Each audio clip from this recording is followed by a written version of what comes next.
Stuart Skinner, take a bow, man. Take a big freaking bow, because off the heels of a stellar Stuart Skinner performance in game number 5, the Dallas Stars, oh boy, they're on the ropes. The Edmonton Oilers are leading this Western Conference Final Series 3-2, with a 3-1 victory here in game 5.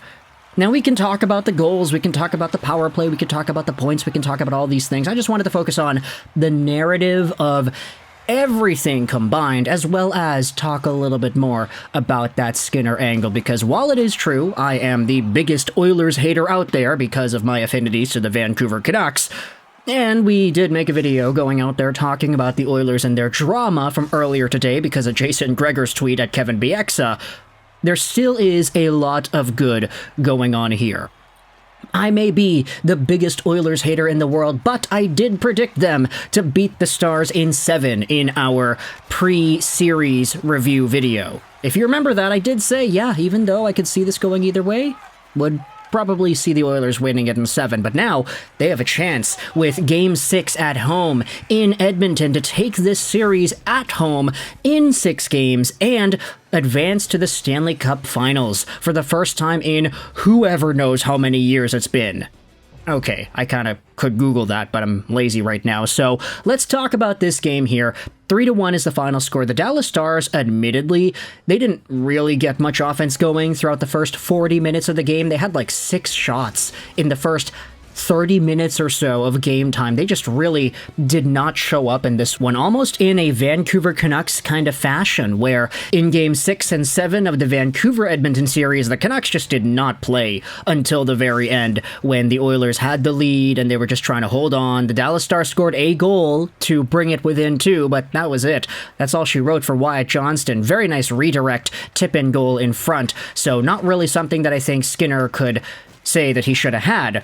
But other than that goal going in, Stuart Skinner was phenomenal in this game, especially when he needed to be towards the ending parts of that third period. The Dallas Stars started to get consistent pressure, they started to shoot the puck more, and as Jason Robertson had said in the postgame of one of the games earlier this week, once he realized that Stuart Skinner was letting in some of these goals, just shoot, shoot, shoot, that's the way to get it done, and that's how he had scored a hat trick earlier in the series. So, of course, that is not the ideal result for Edmonton. This, on the other hand, very much is. And when it comes to the goals that Jake Oettinger led up, look, I don't want to say that Oettinger has been bad this series at all, but there is a very strange difference when Oettinger plays at home versus on the road. They did talk about this on the broadcast quite a lot. Some of the goals that went in, I mean, one-timer tap-ins on the side, the Nugent-Hopkins power play special like he had scored against the Vancouver Canucks in Game 7. While it's true the Dallas Stars only mustered up 6 shots in the first however many minutes of the game, and they only scored 1 goal, I don't want to say that Jake Oettinger was his best in this game, and the Oilers definitely did their part in taking advantage of that. Stuart Skinner, on the other hand, hey, when was the last time we said this? That Skinner literally outplayed Jake Oettinger in a super important Stanley Cup playoff game. Okay, probably hasn't happened before because none of these guys played off against each other, but still, you get what I mean. This is just a crazy showcase from Stuart Skinner.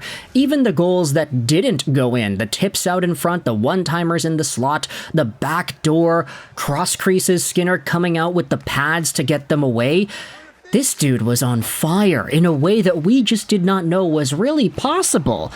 This is the Skinner that got the shutout against LA, right? This is the Skinner that showed up when the Oilers won all those games in a row to get back in the playoff race and force themselves into the standings of the Pacific. Has that Skinner fully awakened? Kind of feels like it. And with now 1 game left, 1 win left for the Oilers before reaching the Stanley Cup Finals, you can't help but fully believe in this dude. I mean, the Oilers with the big comeback in game number 4 to seal the deal and take it 5-2 after being down 2-0. What a statement game for Edmonton. They come back over to Dallas, they have this game on the road, and they look so good. They just control the play, they clog the Stars' offense. The Stars had nothing in this game, and when they did have stuff, Calvin Pickard be damned, it was Stuart Skinner's net tonight, just doing what he needed to do.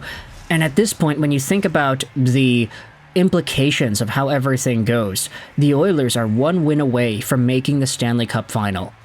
Even if they lose, at the very least, that is the McDavid and Draisaitl legacy put in the stone with a run like this. Of course, we have to recognize that the NHL, there's a lot more parity nowadays than there were when the Oilers were with the Gretzky days, when Messier was the captain, etc., etc. So many newer teams and very inferior opponents, and a lot of top-heavy guys throughout the lineups here.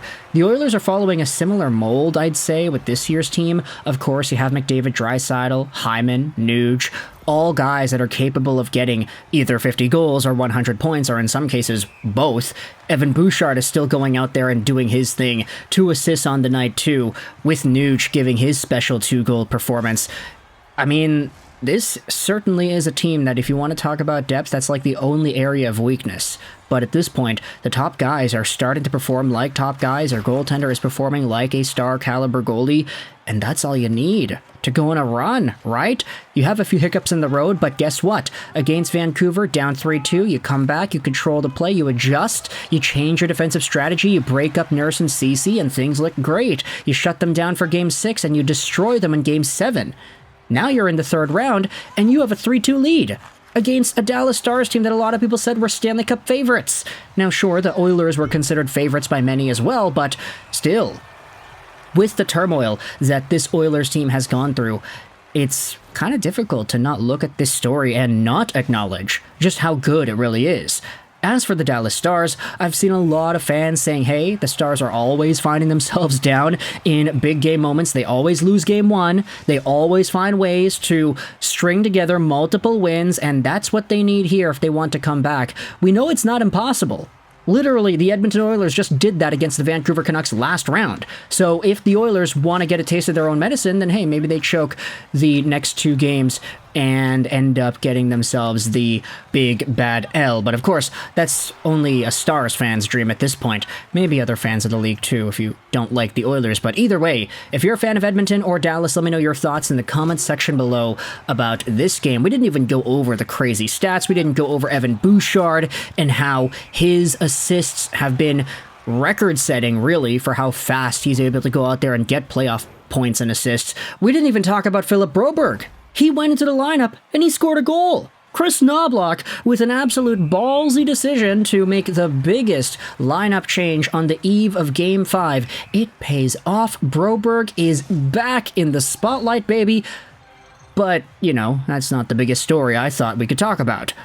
The biggest story is the fact that Stuart Skinner had an answer in a game where the Oilers were the better team, but in a game where the Stars still had a few really good chances.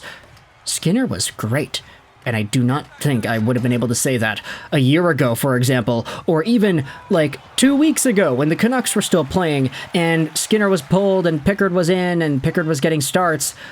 What a good comeback story, right? Thoughts in the comment section below if you're a fan of either of these 2 teams.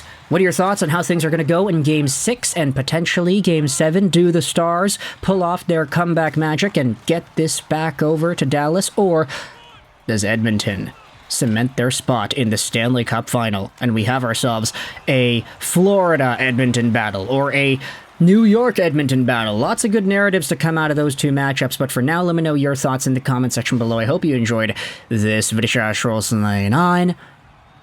And bye.